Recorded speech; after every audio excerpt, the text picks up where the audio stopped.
Punjabi radio USA ਸੁਣ ਰਹੇ ਸਾਰੇ ਹੀ ਮਾਣਯੋਗ ਅਤੇ ਸਤਿਕਾਰਤ ਸਰੋਤਿਆਂ ਨੂੰ ਬਹੁਤ ਹੀ ਪਿਆਰ ਸਤਿਕਾਰ ਸਹਿਤ ਦੋਨੋਂ ਜੋੜ ਕੇ ਨਿੱਕੀ ਜਿਹੀ ਸਤਿ ਸ੍ਰੀ ਅਕਾਲ। ਸਭ ਨੂੰ ਜੀ ਨੂੰ ਆਖਦੇ ਹਾਂ। ਸੋ ਤੇ ਪ੍ਰੋਗਰਾਮ ਖਬਰ ਤੇ ਨਜ਼ਰ ਦੇ ਵਿੱਚ ਆਪ ਸਭ ਦਾ ਨਿੱਘਾ ਸਵਾਗਤ ਹੈ। ਮੇਰੇ ਨਾਲ ਪ੍ਰੋਗਰਾਮ ਖਬਰ ਤੇ ਨਜ਼ਰ ਦੇ ਵਿੱਚ ਜੁੜ ਚੁੱਕੇ ਨੇ Mintu Gursaria gym road studios ਤੋਂ।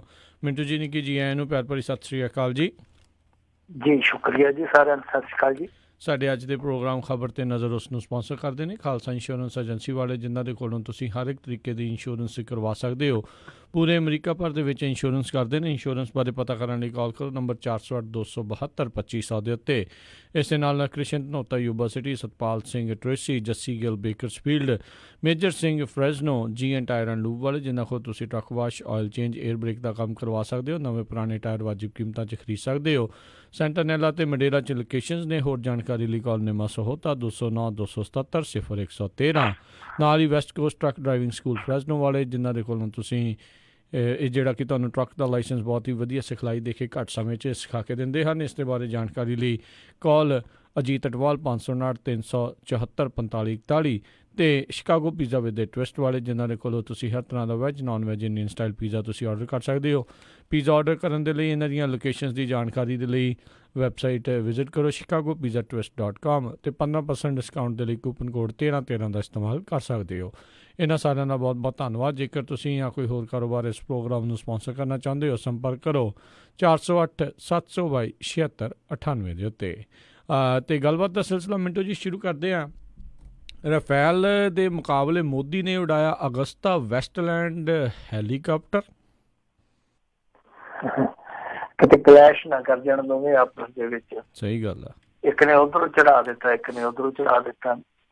ਮੁੱਦਾ ਇਹ ਆ ਕਿ ਤੁਸੀਂ ਅੱਜ ਖਬਰ ਪੜ੍ਹੀ ਹੋਣੀ ਹੈ, ਜਿਹੜੀ ਇੱਥੇ ਇੰਡੀਆ ਦੇ ਵਿੱਚ ਵੱਡੇ ਵੱਡੇ ਮੀਡੀਆ ਹਾਊਸ ਨੇ ਪ੍ਰਮੁਖਤਾ ਦੇ ਨਾਲ ਛਾਪੀ ਆ ਜਾਂ ਵਿਖਾਈ ਆ। ਉਹ ਇਹ ਆ ਕਿ ਇੱਕ ਦਲਾਲ ਜਿਹੜਾ ਅਗਸਤਾ ਵੈਸਟਲੈਂਡ ਦੇ ਵਿੱਚ ਦੋਸ਼ੀ ਸਮਝਿਆ ਜਾਂਦਾ, ਉਹਨੂੰ ਇਹਨਾਂ ਨੇ ਦੁਬਈ ਤੋਂ ਇੱਥੇ ਲਿਆਂਦਾ ਇੰਡੀਆ ਦੇ ਵਿੱਚ।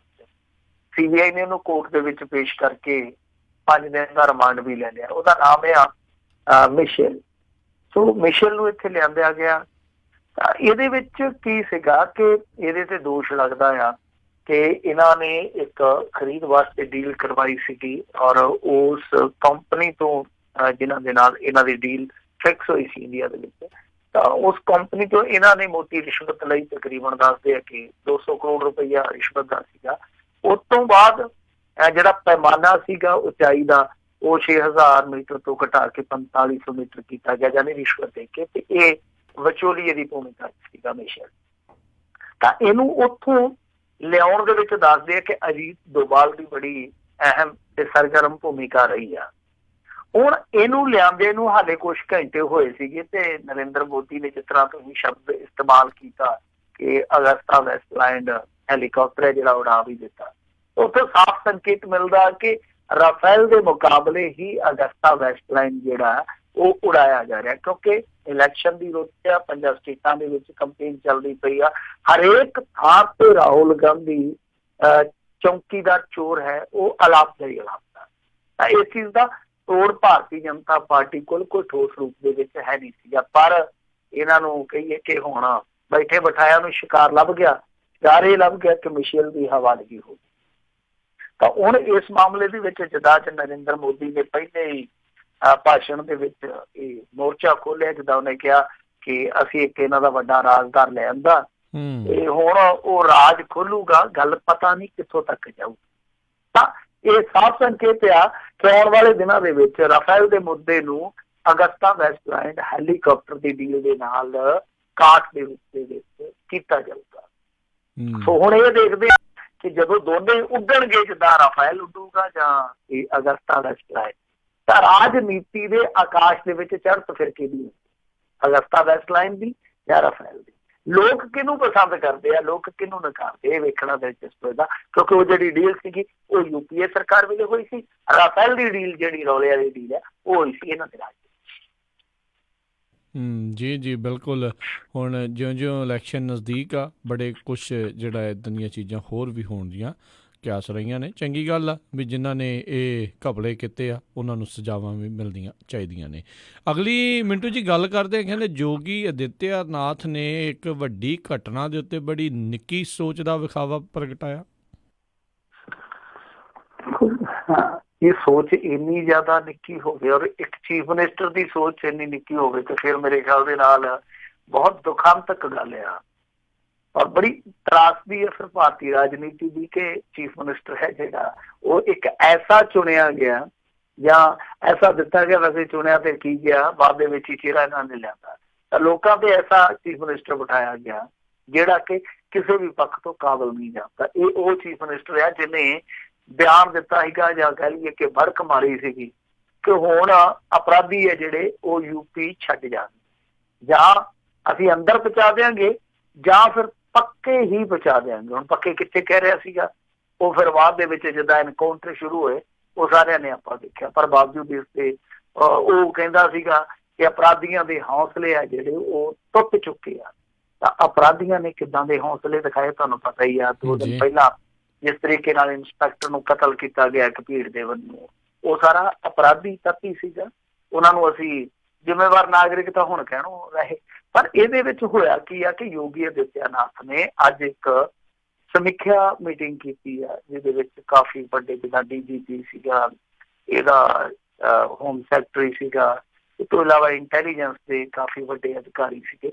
ਉਹਨਾਂ ਦੇ ਨਾਲ ਇਹਨੇ ਜਿਹੜੀ ਸਮੀਖਿਆ ਮੀਟਿੰਗ ਕੀਤੀ ਆ ਉਹਦੇ ਵਿੱਚ ਗਊਕਸ਼ੀ ਜਿਹੜੀ ਕਿ ਉੱਥੇ ਆਧਾਰ ਬਣਾ ਕੇ ਇਸ ਘਟਨਾ ਨੂੰ ਅੰਜਾਮ ਦੇ ਗਈ, ਉਹਦੇ ਤੇ ਤਾਂ ਚਰਚਾ ਕੀਤੀ ਗਈ ਹੈ ਜਿਹਦਾ ਆਪਾਂ ਕੱਲ ਥੋੜਾ ਜਿਹਾ ਅੰਕਲਨ ਕੀਤਾ ਸੀਗਾ ਕਿ ਕੀ ਹੋ ਸਕਦਾ। ਤਾਂ ਵੈਸੇ ਜਿਹੜਾ ਉਹ 1 ਨੰਬਰ ਹੈ FIR ਦੇ ਵਿੱਚ ਯੋਗੇਸ਼ ਰਾਜ, ਤਾਂ ਉਹਦੀ ਜੇ ਤੁਸੀਂ ਟਵਿੱਟਰ ਵਾਲੀ ਸਾਰੀ ਪ੍ਰੋਫਾਈਲ ਚੈੱਕ ਕਰੋਗੇ ਉਹਦੇ ਵਿੱਚ ਸਾਫ਼ ਦਿਖਾਈ ਦਿੰਦਾ ਕਿ ਉਹ ਕਿਸ ਤਰ੍ਹਾਂ ਦੀ ਮਾਨਸਿਕਤਾ ਵਾਲਾ ਬੰਦਾ ਹੈ। ਤਾਂ ਹੋਇਆ ਕੀ ਆ ਕਿ ਅੱਜ ਦੀ ਮੀਟਿੰਗ ਦੇ ਵਿੱਚ ਗਊਕਸ਼ੀ ਤੇ ਪੂਰੀ ਮੱਥਾ ਕਪਾਈ ਕੀਤੀ ਆ। ਹੋ ਸਕਦਾ ਕੁਛ ਡਾਇਰੈਕਸ਼ਨਸ ਵੀ ਇਹਨੇ ਦਿੱਤੀਆਂ ਹੋਣ, ਪਰ ਜਿਹੜਾ ਇੰਸਪੈਕਟਰ ਮਾਰਿਆ ਗਿਆ ਸੁਬੋਧ ਸਿੰਘ, ਉਹਦੇ ਵਾਸਤੇ ਇੱਕ ਵੀ ਸ਼ਬਦ ਦੱਸਦੇ ਆ ਕਿ ਯੋਗੀ ਆਦਿੱਤਿਆਨਾਥ ਨੇ ਆਪਣੇ ਮੂੰਹੋਂ ਨਹੀਂ ਕੱਢਿਆ। ਔਰ ਕਮਾਲ ਦੀ ਗੱਲ ਆ ਕਿ ਜਿਹੜਾ ਸਰਕਾਰੀ ਪ੍ਰੈਸ ਰਿਲੀਜ਼ ਜਾਰੀ ਕੀਤਾ, ਜਿਹਨੂੰ ਆਪਾਂ ਪ੍ਰੈਸ ਨੋਟ ਕਹਿੰਦੇ ਆ, ਉਸ ਪ੍ਰੈਸ ਨੋਟ ਦੇ ਵਿੱਚ ਵੀ ਕਿਤੇ ਜ਼ਿਕਰ ਨਹੀਂ ਹੈ। ਯਾਨੀ ਇੱਕ ਇੰਸਪੈਕਟਰ ਆ ਜਿਹੜਾ ਇੱਕ ਤਰ੍ਹਾਂ ਨਾਲ ਕਹੀਏ ਡਿਊਟੀ ਨਿਭਾਉਂਦਾ ਸ਼ਹੀਦ ਹੋ ਗਿਆ, ਉਸ ਬੰਦੇ ਦਾ ਸਰਕਾਰੀ ਪ੍ਰੈਸ ਨੋਟ ਦੇ ਵਿੱਚ ਵੀ ਇਹਨਾਂ ਜ਼ਿਕਰ ਤੱਕ ਨਹੀਂ ਕੀਤਾ। ਜ਼ਿਕਰ ਇਸ ਕਰਕੇ ਨਹੀਂ ਕੀਤਾ ਕਿਉਂਕਿ ਜਿਹੜੇ ਬੰਦਿਆਂ ਤੇ ਦੋਸ਼ ਲੱਗਦਾ ਉਹਦੀ ਹੱਤਿਆ ਦਾ, ਉਹ ਇਹਨਾਂ ਦੇ ਸੰਗਠਨਾਂ ਦੇ ਆਪਣੇ ਬੰਦੇ ਆ। ਇਹ ਤੁਸੀਂ ਆਪ ਹੀ ਦੇਖ ਲਓ ਕਿ ਪੁਲਿਸ ਖੁੱਲ੍ਹੇ ਰੂਪ ਦੇ ਵਿੱਚ ਪੱਤਰਕਾਰਾਂ ਨੂੰ ਇਹ ਵੀ ਨਹੀਂ ਦੇ ਰਹੀ ਜਾਣਕਾਰੀ ਅਫੀਸ਼ੀਅਲੀ ਤੌਰ ਤੇ ਕਿ ਹਾਂ ਭਾਈ ਆਹ ਬੰਦਾ ਫਲਾਣੇ ਸੰਗਠਨ ਦੇ ਨਾਲ ਤਾਲੁਕ ਰੱਖਦਾ, ਆਹ ਬੰਦਾ ਹੈ ਜਿਹੜਾ ਉਹ ਫਲਾਣੇ ਸੰਗਠਨ ਦਾ ਕਾਰਕੁਨ ਹੈ। ਜਾਣਕਾਰੀ ਵੀ ਛੁਪਾਈ ਜਾ ਰਹੀ ਹੈ। ਇਹ ਤੋਂ ਵੱਡੀ ਨਿੱਕੀ ਸੋਚ ਹੋਰ ਕੀ ਹੋ ਸਕਦੀ ਹੈ। ਔਰ ਮੈਂ ਕਹੂੰਗਾ ਕਿ ਸਭ ਤੋਂ ਦੁਖਦਾਇਕ ਪਹਿਲੂ ਇਸ ਕਹਾਣੀ ਦਾ ਇਹ ਹੈ ਰਾਜ ਕਰਨਵੀਰ ਸਿੰਘ ਜੀ ਕਿ ਹਿੰਦੂਤਵ ਦੇ ਨਾਮ ਤੇ ਇਹ ਲੋਕ ਹਿੰਦੂਆਂ ਨੂੰ ਬੇਵਕੂਫ ਬਣਾਈ ਜਾਂਦੇ ਆ। ਔਰ ਉਹ ਲੋਕ ਬਣੀ ਜਾਂਦੇ, ਮਾਫ ਕਰਨਾ ਸਾਰੇ ਨਹੀਂ ਪਰ ਬਹੁਤ ਸਾਰੇ ਲੋਕ ਬਣੀ ਜਾਂਦੇ ਆ, ਕਿਉਂਕਿ ਤੁਸੀਂ ਆ ਦੇਖੋ ਕਿ ਇਹਨਾਂ ਦੀ ਫਿਰਕਾ ਪ੍ਰਸਤੀ ਦਾ ਹੀ ਸਿੱਟਾ ਹੈ ਕਿ ਹਿੰਦੂਆਂ ਦੇ ਹੱਥੋਂ ਇੱਕ ਹਿੰਦੂ ਕਤਲ ਹੋਇਆ। ਇਸ ਗੱਲ ਨੂੰ ਸੋਚਣਾ ਚਾਹੀਦਾ, ਵਿਚਾਰਨਾ ਚਾਹੀਦਾ।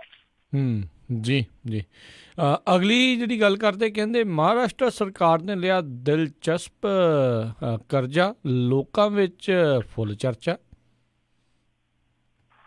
ਇਹ ਕਰਜ਼ਾ ਇਹਨਾਂ ਨੇ ਕਿਸੇ ਹੋਰ ਤੋਂ ਨਹੀਂ ਲਿਆ, ਡਰ ਦੀ ਗੱਲ ਨਹੀਂ ਹੈ, ਭਗਵਾਨ ਤੋਂ ਹੀ ਲਿਆ। ਤੇ ਲੋਕ ਬਹੁਤ ਸਾਰੀਆਂ ਚੀਜ਼ਾਂ ਜਿਹੜੀਆਂ ਭਗਵਾਨ ਤੋਂ ਮੰਗ ਲੈਂਦੇ ਆ। ਤਾਂ ਮਹਾਰਾਸ਼ਟਰ ਸਰਕਾਰ ਜਿਹੜੀ ਕਿ ਸਾਡੀ ਪੰਜਾਬ ਸਰਕਾਰ ਵਾਂਗੂ ਕਹਿ ਲਈਏ ਕਿ ਖਾਲੀ ਖਜ਼ਾਨਾ ਖੜਕਾਉਂਦੀ ਆ, ਉਹਨਾਂ ਨੇ 500 ਕਰੋੜ ਰੁਪਈਏ ਦਾ ਕਰਜ਼ਾ ਜਿਹੜਾ ਉਹ ਵਿਆਜ ਮੁਕਤ ਲਿਆ। ਔਰ ਕਿੱਥੋਂ ਲਿਆ? ਉਹ ਲਿਆ ਇੱਕ ਮੰਦਿਰ ਦੇ ਟਰਸਟ ਤੋਂ। ਸੋ ਮੈਂ ਸਮਝਦਾ ਕਿ ਕਾਸ਼ ਕੋਈ ਸਾਡੇ ਵੀ ਇਹੋ ਜਿਹਾ ਧਾਰਮਿਕ ਸਥਾਨ ਹੁੰਦਾ ਜਿਹੜਾ ਸਾਡੀ ਸਰਕਾਰ ਦੀ ਬਾਂਹ ਫੜ ਲੈਂਦਾ। ਇਹ ਕਹਿੰਦੇ ਹੋਣੇ ਆ ਕੋਈ ਐਸਾ ਹੁੰਦਾ ਜੋ ਐਸ ਔਖੇ ਵੇਲੇ ਦੇ ਵਿੱਚ ਸਾਡੀ ਵੀ ਬਾਂਹ ਫੜ ਲੈਂਦਾ।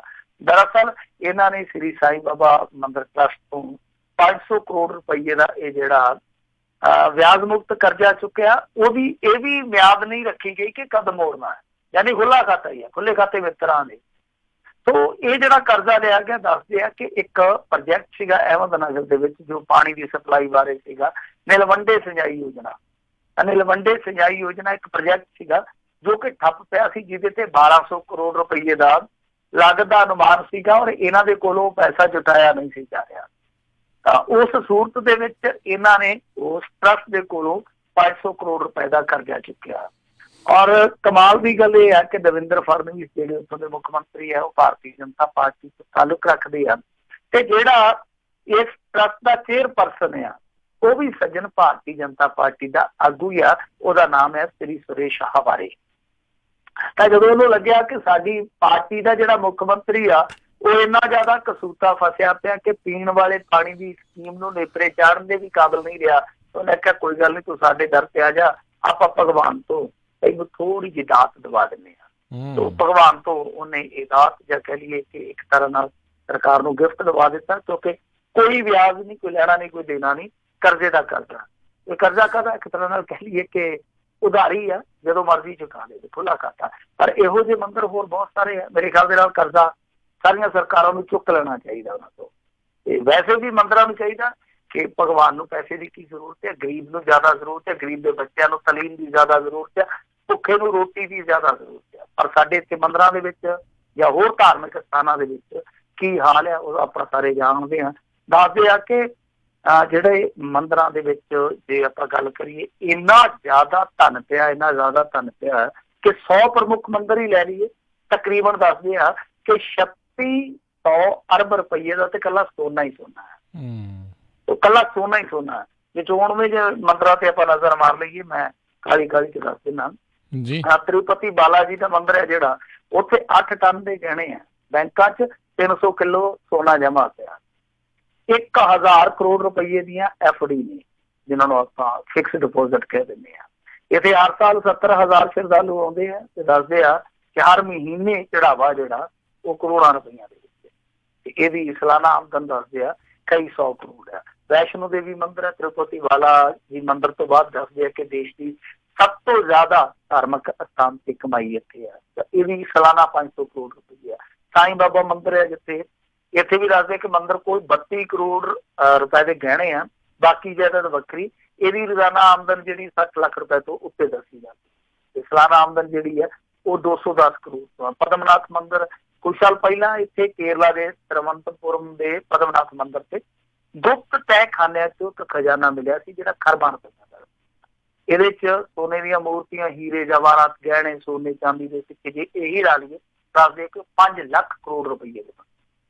ਤੇ ਜੇ ਓਵਰਆਲ ਇੱਕ ਅੰਦਾਜ਼ਾ ਆਪਾਂ ਦੇਖੀਏ ਲਾ ਕੇ, ਤਾਂ ਦੱਸਦੇ ਆ ਕਿ ਇੰਨਾ ਪੈਸਾ ਮੰਦਰਾਂ ਦੀ ਜਾਇਦਾਦ ਪਾ ਕੇ 500 ਦਰਮਿਆਨੇ ਸਨਅਤਕਾਰ ਹੈ ਜਿਹੜੇ, ਉਹਨਾਂ ਤੋਂ ਵੀ ਜ਼ਿਆਦਾ ਹੈ ਇਸ ਦੇਸ਼ ਦੇ ਜਿਹੜੇ 500 ਸਨਅਤਕਾਰ ਆ, ਇੰਨਾ ਰੁਪਈਆ ਪਿਆ। ਤਾਂ ਖੈਰ ਇਹੋ ਜਿਹਾ ਕਰਜ਼ਾ ਜਿਹੜਾ ਉਹ ਹਰੇਕ ਲੋਚਾ ਰੱਖੂਗਾ, ਔਰ ਖਾਸ ਤੌਰ ਤੇ ਸਰਕਾਰ ਲੋਚਾ ਰੱਖੂਗੀ। ਪਰ ਇਹ ਵੱਖਰੀ ਗੱਲ ਹੈ ਕਿ ਸਾਡੇ ਦੇਸ਼ ਦੇ ਵਿੱਚ ਇਸ ਤਰ੍ਹਾਂ ਦੇ ਕਿਆਫੇ ਕਦੇ ਵੀ ਸੱਚ ਸਾਬਤ ਨਹੀਂ ਹੁੰਦੇ ਕਿ ਭੁੱਖੇ ਨੂੰ ਰੋਟੀ ਦਾ ਜੁਗਾੜ ਹੋ ਜਾਵੇ, ਮਾੜੇ ਦੇ ਬੱਚੇ ਨੂੰ ਤਾਲੀਮ ਦਾ ਜੁਗਾੜ ਹੋ ਜਾਵੇ, ਬਿਮਾਰ ਨੂੰ ਦਵਾ ਦਾ ਜੁਗਾੜ ਹੋ ਜਾਵੇ। ਭਗਵਾਨ ਸ਼ਾਇਦ ਜ਼ਿਆਦਾ ਖੁਸ਼ ਹੋਊਗਾ। ਇਹ ਚੀਜ਼ ਜਿਹੜੀ ਹੈ ਪੁਜਾਰੀ ਵਰਗ ਨਾ ਕਦੇ ਸਮਝ ਸਕੂਗਾ, ਨਾ ਉਹ ਲੋਕਾਂ ਨੂੰ ਸਮਝਣ ਦੇਊਗਾ। ਜੀ ਜੀ, ਅਗਲੀ ਜਿਹੜੀ ਗੱਲ ਕਰਦੇ ਆ, ਸਰਕਾਰ ਦੇ ਭਰੋਸੇ ਮਗਰੋਂ ਮੰਨੇ ਕਿਸਾਨ ਚੁੱਕੇ ਧਰਨੇ। ਦੇਖੋ, ਕਿਸਾਨਾਂ ਨੇ ਜਿਹੜਾ ਇਹ ਧਰਨੇ ਚੁੱਕੇ ਆ, ਇਹ ਇਸ ਭਰੋਸੇ ਤੇ ਚੁੱਕੇ ਆ ਕਿਉਂਕਿ ਇਹਨਾਂ ਨੇ ਕਿਹਾ ਕਿ ਅਸੀਂ ਤੁਹਾਡੀਆਂ ਮੰਗਾਂ ਪ੍ਰਵਾਨ ਕਰ ਲੈਨੇ। ਮੰਗਾ ਕੀ ਸੀ? ਰੇਟ ਕਾ ਸੀਗਾ, ਰੇਟ ਦਾ। ਕੇਂਦਰ ਨੇ ਜਿਹੜਾ 275 ਰੁਪਈਏ ਰੇਟ ਰੱਖਿਆ ਸੀ ਗੰਨੇ ਦਾ, ਉਹਦੇ ਵਿੱਚ 35 ਰੁਪਈਏ ਇਹਨਾਂ ਨੇ ਪਾਉਣੇ ਸੀਗੇ। ਉਹੀ 35 ਰੁਪਈਏ ਜਿਹੜੇ ਰੌਲੇ ਦਾ ਸਬੱਬ ਬਣ ਗਏ, ਕਿਉਂਕਿ ਸਰਕਾਰ ਆਉਂਦੀ ਸੀਗੀ ਕਿ ਨਿੱਜੀ ਕੰਪਨੀਆਂ ਜਿਹੜੀਆਂ ਉਹ ਆਪਣੇ ਕੋਲੋਂ ਪਾ ਕੇ ਦੇਣ ਉਹ ਜਿਹੜੇ 35 ਰੁਪਏ, ਤੇ ਜਿਹੜੇ ਨਿੱਜੀ ਮਿੱਲਾਂ ਵਾਲੇ ਸੀਗੇ ਉਹ ਕਹਿੰਦੇ ਕਿ ਖੰਡ ਦੇ ਰੇਟ ਟੁੱਟੇ ਪਏ, ਖੰਡ ਦੇ ਭਾਅ ਤੇ ਰਹਿ ਕੋਈ ਨਹੀਂ ਗਏ, 2900 ਨੂੰ ਆ 3000 ਨੂੰ ਪਾਇਆ, ਸਾਡੀ ਪੂਰੀ ਨਹੀਂ ਪੈਂਦੀ ਭਾਈ ਸਾਹਿਬ, ਤੁਸੀਂ ਪੈਸੇ ਦੇਣੇ ਤੇ ਦੇ ਦਿਓ, ਤੇ ਨਹੀਂ ਤਾਂ ਫਿਰ ਅਸੀਂ ਗੰਨੇ ਦੀ ਪਿੜਾਈ ਹੈ ਜਿਹੜੀ ਉਹ ਸ਼ੁਰੂ ਨਹੀਂ ਕਰਾਂਗੇ। ਤਾਂ ਹੁਣ ਗੰਨੇ ਦੀ ਪਿੜਾਈ ਵੈਸੇ 14 ਨਵੰਬਰ ਤੋਂ ਸ਼ੁਰੂ ਹੋਣੀ ਸੀਗੀ, ਤੁਸੀਂ ਆਪ ਅੰਦਾਜ਼ਾ ਲਾ ਲਓ ਕਿ ਅੱਜ ਤਕਰੀਬਨ 6 ਦਸੰਬਰ ਹੋ ਚੁੱਕੀ ਆ।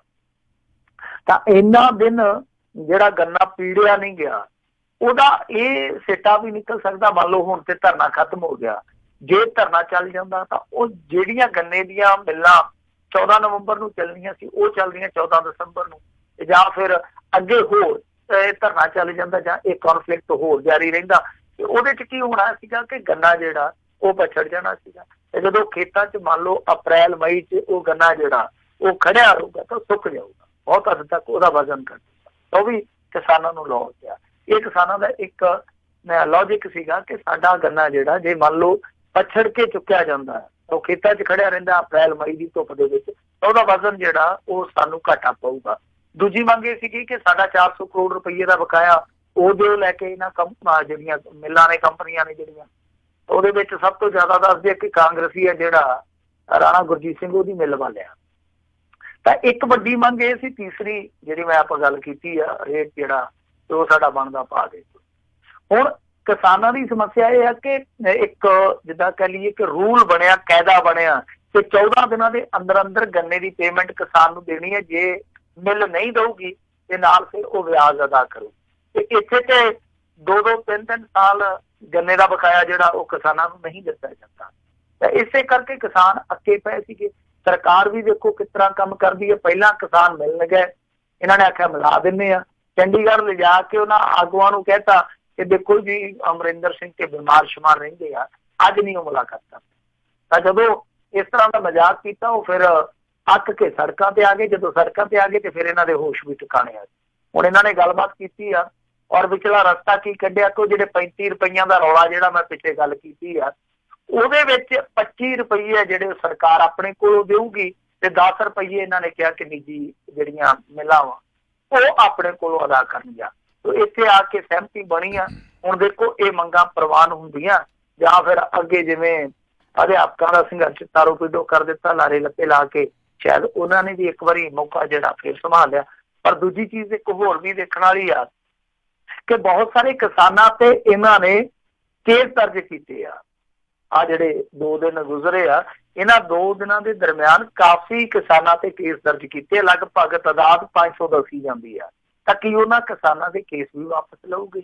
ਇਹ ਵੀ ਵੇਖਣ ਵਾਲੀ ਗੱਲ ਆ। ਮੇਰੇ ਖਿਆਲ ਦੇ ਨਾਲ ਉਹ ਵੀ ਵਾਪਸ ਲੈਣੇ ਚਾਹੀਦੇ ਆ, ਕਿਉਂਕਿ ਇਹਦੇ ਵਿੱਚ ਕਿਸਾਨਾਂ ਦੀ ਗਲਤੀ ਠੀਕ ਹੈ ਕਿ ਚਲੋ ਉਹਨਾਂ ਨੂੰ ਆਮ ਲੋਕਾਂ ਨੂੰ ਪਰੇਸ਼ਾਨੀ ਨਹੀਂ ਦੇਣੀ ਚਾਹੀਦੀ, ਆਪਾਂ ਕਹਿ ਸਕਦੇ ਹਾਂ।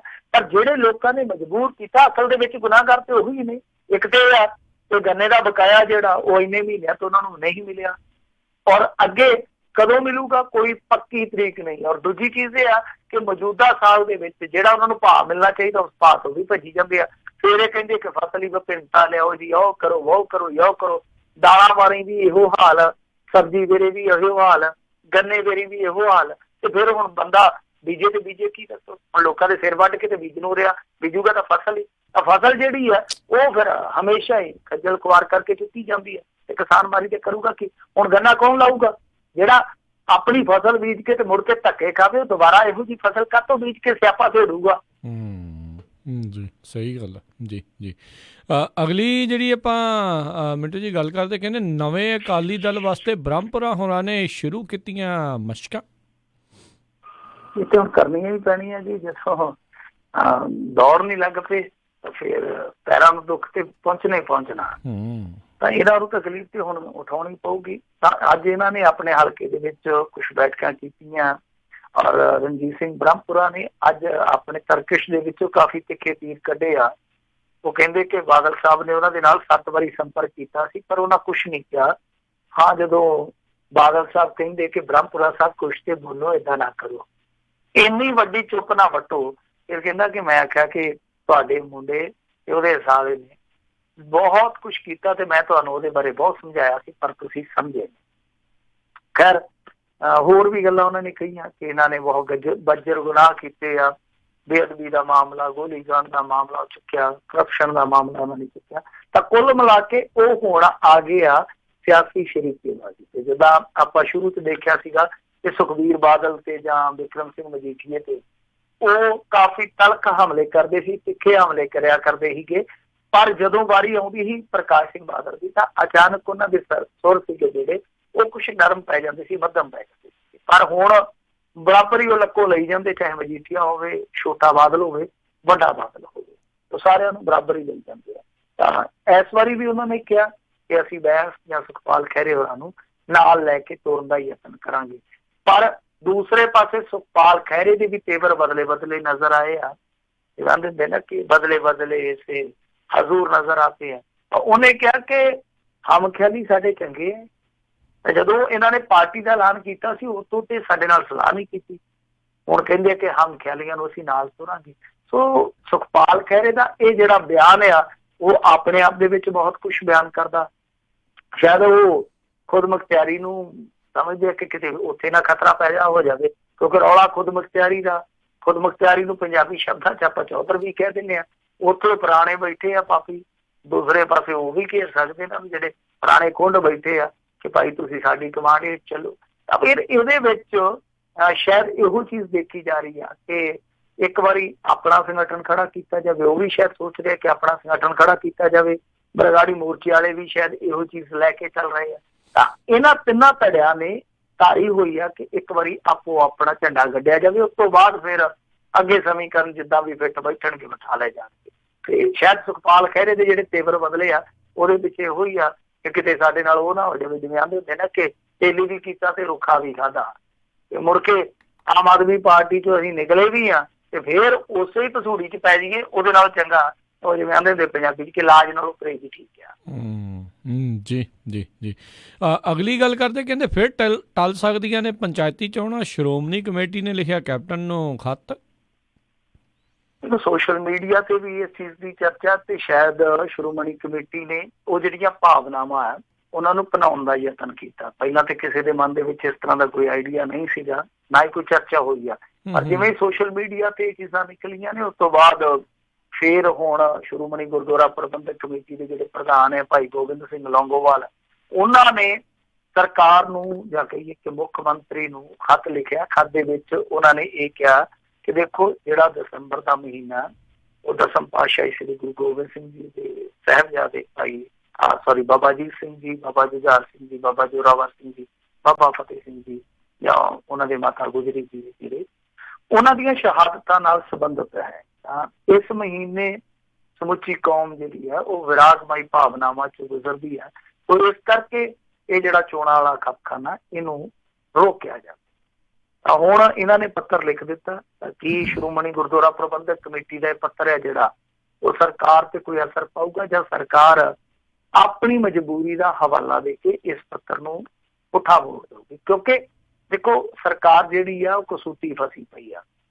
ਇਹਨਾਂ ਨੇ ਪਹਿਲਾਂ ਸੋਚਿਆ ਸੀਗਾ ਕਿ ਜਨਵਰੀ ਦੇ ਮੱਧ ਦੇ ਵਿੱਚ ਇਲੈਕਸ਼ਨ ਕਰਵਾ ਲਏ ਜਾਣ। ਸੁਨੀਲ ਜਾਖੜ ਨੇ ਵੀ ਸ਼ਾਇਦ ਦੱਸਦੇ ਆ ਕਿ ਸੁਝਾਅ ਦਿੱਤਾ ਸੀ ਇਸ ਤਰ੍ਹਾਂ ਦਾ। ਔਰ ਹੁਣ ਪੰਗਾ ਇਹ ਆ ਕਿ ਕਾਨੂੰਨਨ ਤੌਰ ਤੇ ਜਿੱਦਾਂ ਕਾਇਦੇ ਕਾਨੂੰਨ ਹੁੰਦੇ ਆ ਤਾਂ ਕਾਨੂੰਨਨ ਤੌਰ ਤੇ ਦੱਸਦੇ ਆ ਕਿ ਇਹਨਾਂ ਨੂੰ 31 ਦਸੰਬਰ ਤੋਂ ਪਹਿਲਾਂ ਇਲੈਕਸ਼ਨ ਕਰਵਾਉਣਾ ਪਊਗਾ। ਹੁਣ ਇਹਨਾਂ ਨੇ ਪਟਿਆਲੇ ਦੇ ਵਿੱਚ ਇੱਕ ਰੱਖਿਆ ਸਮਾਗਮ। ਪਟਿਆਲੇ ਦੇ ਵਿੱਚ ਜਿਹੜਾ ਸਮਾਗਮ ਰੱਖਿਆ ਉਹ ਜਿੱਦਾਂ ਕਿਸਾਨ ਮੁਕਤੀ ਵਾਲੀ ਇਹਨਾਂ ਨੇ ਚਲਾਈ ਹੋਈ ਸਕੀਮ, ਤਾਂ ਉਹ ਸਮਾਗਮ ਉਡੀਕਿਆ ਜਾ ਰਿਹਾ ਕਿ ਪਹਿਲਾਂ ਉਹਨੂੰ ਲੰਘਾ ਲਿਆ ਜਾਵੇ, ਉਸ ਤੋਂ ਬਾਅਦ ਚੋਣਾਂ ਦੀ ਤਾਰੀਖ ਦਾ ਐਲਾਨ ਕੀਤਾ ਜਾਵੇ।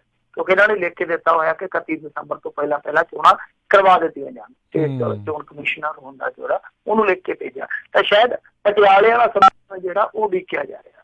ਹੁਣ ਵੇਖਣਾ ਇਹ ਹੋਊਗਾ ਕਿ ਇਸ ਪੱਤਰ ਤੇ ਕੋਈ ਇਹ ਕਾਰਵਾਈ ਕਰਦੇ ਆ, ਅਸਰ ਕਰਦੇ ਆ ਜਾਂ ਜਿਹੜਾ ਆਪਣੀ ਧੁਨ ਤੇ ਚਲੇ ਜਾਂਦੇ ਆ। ਪਰ ਇੱਕ ਸਵਾਲ ਬੜਾ ਵੱਡਾ ਅਹਿਮ ਆ ਕਿ ਦੇਖੋ ਇਹ ਕਹਿੰਦੇ ਆ ਕਿ ਖੱਪਖਾਨਾ ਇਹ ਤੇ ਬਿਲਕੁਲ ਸਹੀ ਆ ਕਿ ਦਾਰੂ ਸਿੱਕਾ ਬਹੁਤ ਚੱਲਦਾ, ਪਰ ਜਦੋਂ ਸਾਹਿਬਜ਼ਾਦਿਆਂ ਦਾ ਜਿਹੜਾ ਸ਼ਹੀਦੀ ਜੋੜ ਮੇਲਾ ਹੁੰਦਾ ਉੱਥੇ ਜਾ ਕੇ ਲੋਕ ਸਿਆਸਤ ਕਰਦੇ ਆ, ਇੱਕ ਦੂਜੇ ਤੇ ਚਿੱਕੜ ਸੁੱਟਦੇ ਆ, ਕੀ ਉਹ ਚੀਜ਼ ਸਹੀ ਆ? ਤਾਂ ਮੇਰੇ ਖਿਆਲ ਦੇ ਨਾਲ ਉਧਰਲੇ ਪਾਸੇ ਵੀ ਧਿਆਨ ਦੇਣ ਦੀ ਜ਼ਰੂਰਤ ਆ। ਔਰ ਜੇ ਕੋਈ ਖੱਪ ਪਾਉਂਦਾ ਇਲੈਕਸ਼ਨ 'ਚ ਤਾਂ ਖੱਪ ਕੋਈ ਇੱਕ ਧਿਰ ਨਹੀਂ ਪਾਉਂਦੀ, ਦੋਏ ਧਿਰਾਂ ਪਾਉਂਦੀਆਂ। ਤੇ ਇਹ ਜਿਹੜੇ ਇਹ ਕਮੇਟੀ ਵਾਲੇ ਪ੍ਰਧਾਨ ਸਾਹਿਬ ਆ ਜਾਂ ਅਕਾਲ ਤਖਤ ਦੇ ਜਥੇਦਾਰ ਆ, ਉਹ ਇੱਕ ਵਾਰੀ ਚਲੋ ਘੱਟੋ ਘੱਟ ਅਕਾਲੀਆਂ ਨੂੰ ਸਮਝਾ ਕੇ ਵੇਖ ਲੈਣ ਕਿ ਭਾਈ ਤੁਸੀਂ ਨਹੀਂ ਐਤਕੀ ਆਹ ਕੁਛ ਕਰਨਾ। ਤਾਂ ਜਦੋਂ ਇੱਕ ਧਿਰ ਇਹੋ ਜਿਹੀ ਪਿਰਤ ਬੰਨ ਦੂਗੀ, ਸ਼ਾਇਦ ਹੋ ਸਕਦਾ ਗੁਆਂਢੀ ਨੂੰ ਵੇਖ ਕੇ ਗੁਆਂਢੀ ਨੂੰ ਅਕਲ ਆ ਜਾਵੇ, ਦੂਜਾ ਵੀ ਸੋਚੇ। ਸੋ ਜ਼ਰੂਰਤ ਇਸ ਗੱਲ ਦੀ ਆ ਕਿ ਉਹ ਜਿਹੜਾ ਖੱਪਖਾਨਾ ਜਿਹਨੂੰ ਕਹਿੰਦੇ ਆ, ਪਰ ਇਹ ਤੇ ਖੱਪਖਾਨਾ ਕਹਿੰਦੇ ਹੋਣਗੇ, ਮੈਂ ਤਾਂ ਸਿੱਧੇ ਤੌਰ ਤੇ ਕਹਿੰਦਾ ਕਿ ਸ਼ਰਾਬਖਾਨਾ ਵੀ ਚੱਲਦਾ, ਇੱਥੇ ਬਹੁਤ ਕੁਛ ਚੱਲਦਾ। ਤਾਂ ਉਹ ਸਾਰੀਆਂ ਜਿਹੜੀਆਂ ਚੀਜ਼ਾਂ ਨੇ ਜੇ ਉਹਨਾਂ ਦੀ ਜਾੜੀ ਪੁੱਟੀ ਜਾਵੇ ਤਾਂ ਬਿਹਤਰ ਨਹੀਂ ਹੈ। ਤਾਂ ਇਹ ਸਾਰਾ ਕੁਛ ਕਰਨ ਆਪਣੇ ਪੱਧਰ ਤੇ, ਉਹਨਾਂ ਨੂੰ ਵੀ ਅਪੀਲ ਕਰਨਾ ਜਿਹੜੇ ਲੋਕ ਇਹਨਾਂ ਦੇ ਨਾਲ ਤਾਲੁਕ ਰੱਖਦੇ ਆ, ਅਕਾਲੀ ਦਲ ਨਾਲ ਤਾਲੁਕ ਰੱਖਦੇ ਤੇ ਹੇਠਲੇ ਪੱਧਰ ਤੇ ਸਾਰਾ ਕੁਛ ਕਰਦੇ ਜਦੋਂ ਉਹਨਾਂ ਦੀ ਸਰਕਾਰ ਹੁੰਦੀ। ਐਤਕੀ ਤੇ ਸਰਕਾਰ ਚਲੋ ਉਹਨਾਂ ਦੀ ਨਹੀਂ ਹੈ। ਤਾਂ ਜ਼ਰੂਰਤ ਇਸ ਗੱਲ ਦੀ ਆ ਕਿ ਜਿਹੜੇ ਸ਼ਹੀਦੀ ਜੋੜ ਮੇਲੇ ਹੁੰਦੇ ਆ ਜਾਂ ਹੋਰ ਇਸ ਤਰ੍ਹਾਂ ਦੇ ਧਾਰਮਿਕ ਸਮਾਗਮ ਹੁੰਦੇ ਆ, ਉਹਨਾਂ ਦੇ ਜਾ ਕੇ ਜੋ ਰਾਜਨੀਤਿਕ ਗੰਦ ਘੋਲਿਆ ਜਾਂਦਾ ਉਹ ਵੀ ਬੰਦ ਕਰਵਾਇਆ ਜਾਵੇ। ਔਰ ਬਸ ਲੋਕਾਂ ਨੂੰ ਅਪੀਲ ਕੀਤੀ ਜਾਵੇ ਕਿ ਜਿਹੜੀਆਂ ਚੋਣਾਂ ਨੇ ਉਹ ਸਿਰਫ ਚੁਣਾਵੀ ਢੰਗ ਦੇ ਨਾਲ ਹੀ ਲੜੀਆਂ ਜਾਣ। ਜਿਹੜੇ ਸ਼ਾਰਟਕੱਟ ਮਾਰੇ ਜਾਂਦੇ ਆ, ਜਿਹੜੇ ਨਸ਼ੇ ਪੱਤੇ ਵਰਤਾਏ ਜਾਂਦੇ ਆ, ਇਹ ਸਾਰਾ ਵਰਤਾਰਾ ਹੀ ਬੰਦ ਹੋ। ਜੀ ਜੀ। ਤੇ ਜਾਂਦੇ ਜਾਂਦੇ ਮਿੰਟੂ ਜੀ ਗੱਲ ਕਰਦੇ ਹਾਂ ਵੀ ਕਹਿੰਦੇ ਪੰਜਾਬ ਦੇ ਵਿੱਚ ਕੈਦੀ ਰੋਜ਼ ਕਰ ਸਕਣਗੇ ਰਿਸ਼ਤੇਦਾਰਾਂ ਨਾਲ ਫੋਨ ਤੇ 8 ਮਿੰਟ ਹੈਲੋ ਹੈਲੋ, ਅੱਗੇ ਕੌਣ ਰੋਕੀ ਜਾਂਦਾ ਸੀ? ਕਿੰਨੀਆਂ ਤਾਂ ਗੱਲਾਂ ਹੁੰਦੀਆਂ ਸਾਹਮਣੇ। ਨਹੀਂ ਦੇਖੋ, ਇਹਨਾਂ ਨੇ ਸ਼ਾਇਦ ਫਿਰ ਹੈਲੋ ਹੈਲੋ ਇਸੇ ਕਰਕੇ ਵਧਾਈ ਆ ਕਿ ਸ਼ਾਇਦ ਉਹ ਜਿਹੜਾ ਦੂਜੇ ਪਾਸਿਓਂ ਇਹ ਚਲਾਉਂਦੇ ਆ ਕੰਮ, ਉਹ ਬੰਦ ਹੋ ਜਾਵੇ। ਇਹਨਾਂ ਨੇ ਹੈਲੋ ਹੈਲੋ ਦਾ ਟਾਈਮ ਵਧਾਇਆ। ਪਹਿਲਾਂ 5 ਮਿੰਟ ਦਿੰਦੇ ਸੀਗੇ ਵੀ ਕੋਈ ਵੀ ਬੰਦਾ ਜਿਹੜਾ ਉਹ ਆਪਣੇ ਘਰੇ ਜਾਂ ਰਿਸ਼ਤੇਦਾਰਾਂ ਨੂੰ, ਸ਼ਾਇਦ 2 ਨੰਬਰ ਹੁੰਦੇ ਆ ਜਿਹਨਾਂ ਤੇ ਕਾਲ ਕੀਤੀ ਜਾ ਸਕਦੀ ਆ। ਤਾਂ ਹੁਣ ਇਹਨਾਂ ਨੇ ਕਿਹਾ ਕਿ ਉਹ ਜਿਹੜਾ ਵਕਫਾ 5 ਮਿੰਟ ਤੋਂ ਵਧਾ ਕੇ ਅਸੀਂ 8 ਮਿੰਟ ਕਰ ਦੇਵਾਂਗੇ। ਤਾਂ ਪਿੱਛੇ ਲੌਜਿਕ ਇਹੋ ਹੀ ਲੱਗਦਾ ਕਿ ਉਹ ਜਿਹੜੀਆਂ ਗੈਰ ਕਾਨੂੰਨ ਗਤੀਵਿਧੀਆਂ ਉਹਨਾਂ ਨੂੰ ਛੱਡ ਕੇ, ਕਿਉਂਕਿ ਦੇਖੋ ਉੱਥੇ ਵੀ ਕਿਤੇ ਨਾ ਕਿਤੇ ਉਧਰਾਪਨ ਤੇ ਹੁੰਦਾ ਹੀ ਆ, ਲੋਕ ਉਧਰੇ ਹੁੰਦੇ ਆ, ਘਰਦਿਆਂ ਨਾਲ ਗੱਲਾਂ ਕਰਨ ਨੂੰ ਕਾਹਲੇ ਹੁੰਦੇ। ਇਹ ਗੱਲ ਵੱਖਰੀ ਹੈ ਕਿ ਉੱਥੇ ਕਈ ਮੋਬਾਇਲ ਤੇ ਬਿਜ਼ਨਸ ਵੀ ਚਲਾਈ ਜਾਂਦੇ ਆ। ਤਾਂ ਇਹਨਾਂ ਨੇ ਇਸੇ ਲਿਹਾਜ਼ ਦੇ ਨਾਲ ਸ਼ਾਇਦ ਦੇਖਿਆ ਕਿ ਆਪਾਂ 5 ਮਿੰਟ ਤੋਂ 8 ਮਿੰਟ ਜਿਹੜੀ ਆ ਉਹ ਕਾਲਿੰਗ ਕਰ ਦਈਏ। ਤਾਂ ਦੂਜੀ ਚੀਜ਼ ਇਹ ਕਹੀ ਇਹਨਾਂ ਨੇ ਕਿ ਅਸੀਂ ਸਕੈਨਰ ਲਿਆ ਰਹੇ ਹਾਂ, ਕਾਫੀ ਮਹਿੰਗੇ ਆ, ਉਹ ਵੀ ਠੀਕ ਹੈ, ਪ੍ਰਬੰਧ ਕਰਨੇ ਚਾਹੀਦੇ ਆ। ਪਰ ਇੱਕ ਵੱਡੀ ਖਬਰ ਇਹ ਵੀ ਆ ਕਿ ਕਹਿੰਦੇ ਕਿ ਜੀ ਅਸੀਂ 4G ਜੈਮਰ ਵੀ ਲੈ ਕੇ ਆ ਰਹੇ ਹਾਂ। ਅਸੀਂ ਲਿਖਿਆ ਸਰਕਾਰ ਸਾਨੂੰ ਪੈਸੇ ਦੇਊਗੀ, ਅਸੀਂ 4G ਜੈਮਰ ਵੀ ਲਾ ਦੇਣੀ। ਤੇ ਮੈਂ ਸੋਚਦਾ ਪਿਆ ਸੀਗਾ ਕਿ ਇਹਨਾਂ ਦੇ ਨਾਲੋਂ ਜਿਹੜੇ ਕੈਦੀ ਆ ਉਹ ਇੱਕ ਜਨਰੇਸ਼ਨ ਅੱਗੇ ਆ, ਇਹ 4G 'ਚ ਪਹੁੰਚਣਗੇ ਜਦ ਤੱਕ ਉਹ 5G 'ਚ ਚਲੇ ਜਾਣ। ਜੀ ਜੀ ਜੀ। ਮਿੰਟੂ ਜੀ ਬਹੁਤ ਬਹੁਤ ਤੁਹਾਡਾ ਧੰਨਵਾਦ, ਤੁਸੀਂ ਜੁੜੇ ਸਾਡੇ ਨਾਲ, ਗੱਲਾਂ ਬਾਤਾਂ ਕੀਤੀਆਂ, ਇਹਨਾਂ ਖਬਰਾਂ ਬਾਰੇ ਜਾਣਕਾਰੀਆਂ ਦਿੱਤੀਆਂ। ਅਗਲੀ ਵਾਰ ਤੱਕ ਲਈ ਮਿਹਰਬਾਨੀ, ਪਿਆਰ ਭਰੀ ਸਤਿ ਸ਼੍ਰੀ ਅਕਾਲ ਜੀ। ਸਤਿ ਸ਼੍ਰੀ ਅਕਾਲ ਜੀ। ਤੇ ਸਰੋਤਿਓ, ਇੱਥੇ ਹੀ ਸਾਡਾ ਅੱਜ ਦਾ ਇਹ ਪ੍ਰੋਗਰਾਮ ਸਮਾਪਤ ਹੈ। ਮਿਲਾਂਗੇ ਅਗਲੀ ਵਾਰ, ਉਦੋਂ ਤੱਕ ਲਈ ਮੇਰੇ ਵੱਲੋਂ ਵੀ ਪਿਆਰ ਭਰੀ ਨਿੱਘੀ ਸਤਿ ਸ਼੍ਰੀ ਅਕਾਲ ਜੀ। ਉਹਦੇ ਵਾਸਤੇ ਰਹੋ, ਹੱਸਦੇ ਖੇਲਦੇ ਰਹੋ, ਸੁਣਦੇ ਰਹੋ ਪੰਜਾਬੀ ਰੇਡੀਓ USA।